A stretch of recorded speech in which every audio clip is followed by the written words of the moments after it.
বিদ্যুতের 11,000 ভোল্টের high tension তারের সঙ্গে এলটি তারের সংস্পর্শে ঘটে গেল বিপত্তি। পুড়ে গেল মিটারের তার, একাধিক বাড়ির electric fan, refrigerator, light, motor সহ বিভিন্ন বৈদ্যুতিক সামগ্রী। ফোন করার 3 ঘন্টা পরে আসার কারণে মোবাইল ভ্যানকে ঘিরে ধরে বিদ্যুৎ দপ্তরের কর্মীদের সামনে বিক্ষোভ দেখালেন স্থানীয় বাসিন্দারা। ঘটনাটি ঘটেছে বুধবার সন্ধ্যায় হরিশ্চন্দ্রপুর থানার বনসরিয়া গ্রামে। সামান্য বৃষ্টিতে শর্ট সার্কিট হয়ে বিদ্যুৎ বিচ্ছিন্ন হয়ে যায় গোটা এলাকায়। হরিশ্চন্দ্রপুর বিদ্যুৎ দপ্তরকে একাধিকবার জানিয়েও কোনো সমস্যার সমাধান হয়নি। বুধবার বিদ্যুতের 11,000 ভোল্টের হাই টেনশন তারের সঙ্গে এলটি তারের সংস্পর্শে এসে শর্ট সার্কিট হয়ে একটি বাড়ির মিটারের তার ছিঁড়ে যায়। পাশাপাশি 15টি বাড়ির 30টি ফ্যান, 2টি রেফ্রিজারেটর, 4টি মোটর এবং একাধিক লাইটও পুড়ে যায়। ঘটনায় বছর 10-এর এক শিশুও আহত হয়। এই ঘটনা ঘিরে ব্যাপক আতঙ্ক ছড়িয়েছে গোটা এলাকায়। স্থানীয় বাসিন্দা কাজলি খাতুন বলেন, এদিন 11টা নাগাদ তার দিদির বাড়ির মিটারের তার পুড়ে আঙিনায় পড়ে দুর্ঘটনা ঘটে। বাড়ির এক 10 বছরের শিশু বৈদ্যুতিক শক লেগে রীতিমতো আতঙ্কিত এবং অসুস্থ। বাড়ি ছেড়ে রাস্তায় আশ্রয় নিয়েছেন অনেক পরিবার। পৃথক ট্রান্সফরমার না বসালে এই সমাধানের সম্ভব হবে না। রঞ্জন দাস নামে আরো এক বাসিন্দা বলেন, 3 মাস থেকে আমরা শান্তিতে রাতে ঘুমোতে পারছি না। মাঝে মধ্যেই বিদ্যুৎ ফল্ট হয়ে যাচ্ছে, ফ্যান খুলে বিছানায় পড়ে যাচ্ছে, ঘটছে দুর্ঘটনা। আমরা পৃথক ট্রান্সফরমার দাবি করছি। হরিশ্চন্দ্রপুর বিদ্যুৎ দপ্তরের স্টেশন ম্যানেজার প্রদীপ দাসের প্রসঙ্গে বলেন, তারের ওপরে পাখি বসার কারণে এই শর্ট সার্কিট হয়েছে। আমরা দ্রুততার সঙ্গে সমস্যার সমাধান করার চেষ্টা করছি।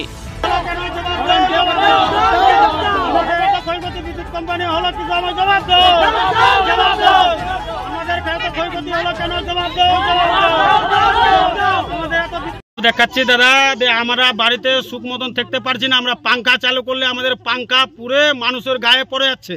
কেন এটা হচ্ছে? কেন হচ্ছে?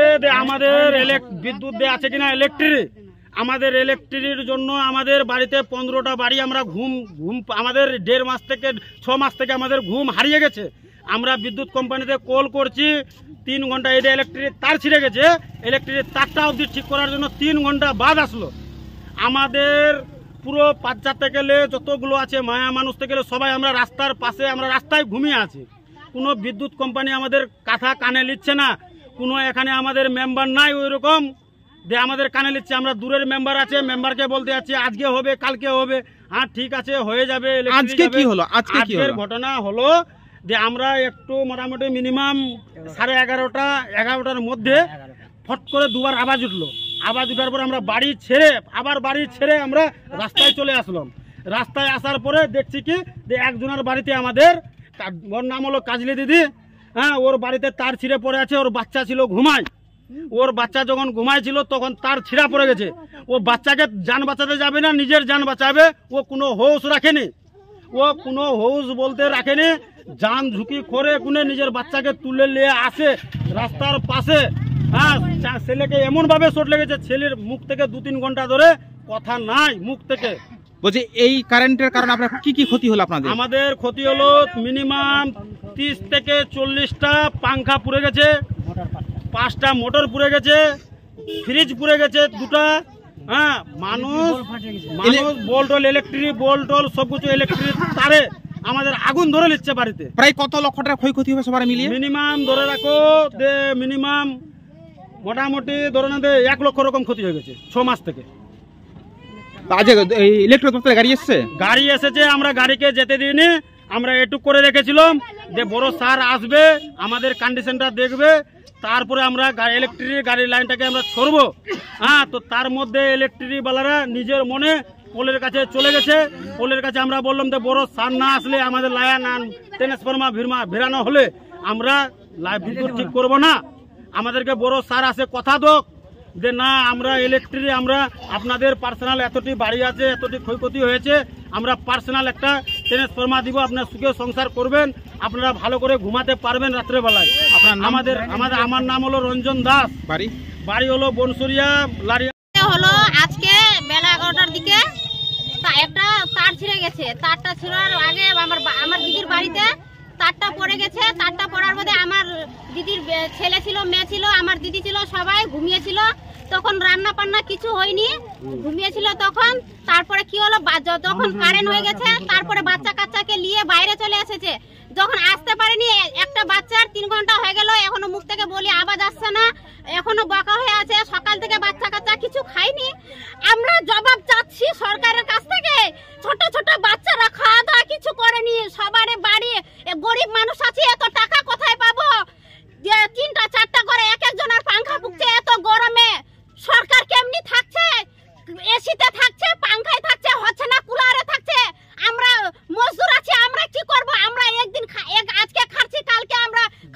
সচ্ছি কি খাবো কি দাবো, আর কিন্তু সরকার সচ্ছে না, পাবলিকের ভালো করছে না। ভোট লওয়ার সময় সবাই বলছে কি ভোট দিবা, আমরা এই কাজ করব ওই কাজ করব, করছে কিছু কাজ নাই। ভোট নেওয়ার সময় সবাই নিম্বর প্রধান যত কিছু আছে সবাই করছে, কিন্তু পাবলিকের দয়া কেউ বুঝছে না।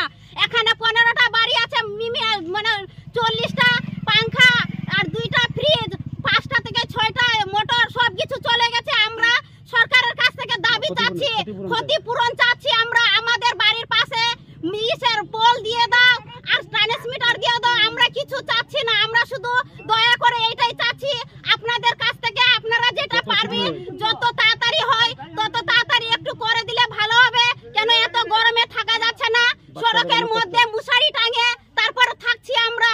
আমরা কিন্তু এত করছি না, কিন্তু যত দিন থেকে হচ্ছে মানে 5 থেকে 6 বছর থেকে এত ক্ষতি হচ্ছে 15টা বাড়ির, কিন্তু এত দিন কিছু হচ্ছে না। একবার আমরা দরখাস্ত দিয়েছিলাম, কিন্তু আমাদের দরখাস্ত কিন্তু লাইনের বিজলি বিল থেকে যেখানে করছে আমাদের কিছু হলো না।